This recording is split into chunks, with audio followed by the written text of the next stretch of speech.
Hola gente, hoy vamos a hablar sobre capacitores. Vamos a describir ahora el proceso de carga de un capacitor. Para eso consideramos que inicialmente tenemos un capacitor completamente descargado. El capacitor se esquematiza con dos rayitas paralelas conectado a una fuente de alimentación continua, una batería de tensión B sub F, a través de una resistencia R. Esta llave inicialmente está abierta, el capacitor está descargada y en un instante t igual a 0 se cierra la llave y se comienza a cargar el capacitor. Fíjense que es muy importante el uso de esta resistencia en el circuito de carga del capacitor, que enseguida vamos a ver cómo interviene. En el instante inicial el capacitor está descargado completamente y su carga inicial Q sub 0 será el producto de C por la diferencia potencial en el capacitor. Como esta es 0, dado que no tiene carga, esto es 0 y por lo tanto la diferencia potencial, al ser 0, hace que al aplicar la ley de Kirchhoff en esta malla obtengamos que la intensidad de corriente va a ser igual a la diferencia de potencial de la fuente B sub F dividido la resistencia R. En el instante inicial el capacitor lo podemos considerar como un conductor ideal, sin carga, pero que va a conducir mucho la corriente eléctrica. Cuando pase un tiempo suficientemente largo, t tendiendo a infinito, el capacitor va a terminar completamente cargado.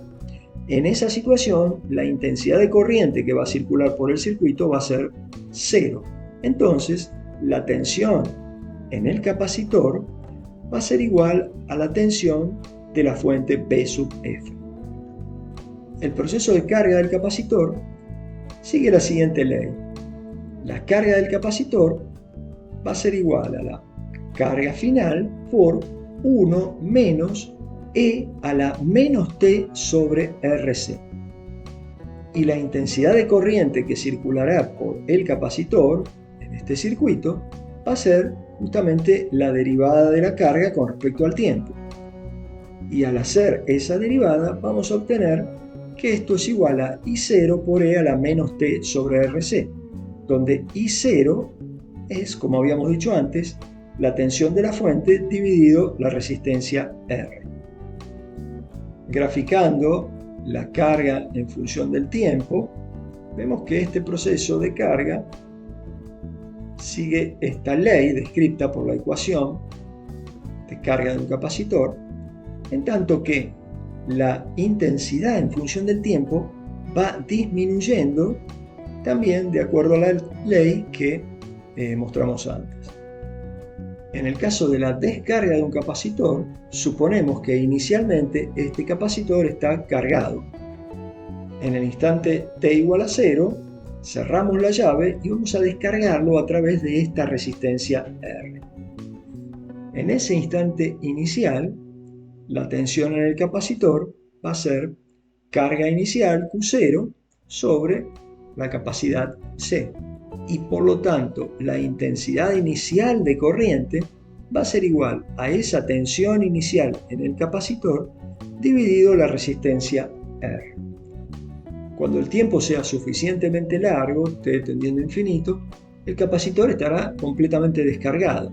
Entonces la intensidad va a ser 0 y la tensión, así como la carga en el capacitor, van a ser 0. Aquí presentamos la ecuación que representa el proceso de descarga de un capacitor. Aquí vemos cómo va a ir variando la carga en el capacitor en función del tiempo.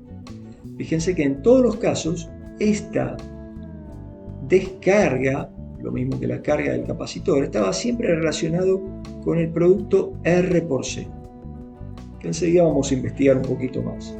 En cuanto a la corriente, durante el proceso de descarga del capacitor, también la obtenemos a partir de derivar con respecto al tiempo la ecuación de la carga.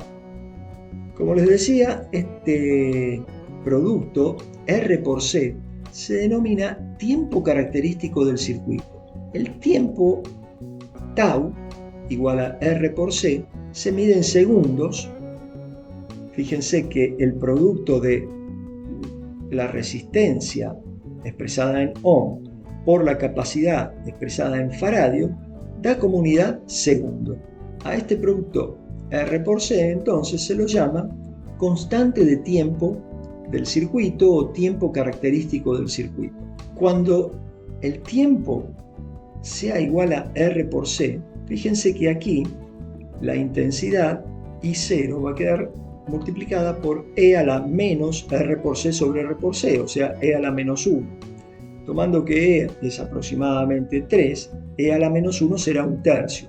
De modo que la intensidad cuando pase un tiempo característico R por C va a ser un tercio de la intensidad inicial. Así cuando pasen 2 R por C, este exponente va a quedar E a la menos 2, o sea, aproximadamente un tercio al cuadrado, que es un noveno, y la intensidad habrá disminuido a un noveno de la intensidad inicial. De esta forma podemos considerar que una vez que pasaron 4 tiempos característicos, la intensidad de corriente es prácticamente nula, ya que E a la menos 4 es 0,018, entonces más del 98% del proceso de descarga del capacitor ya habrá ocurrido.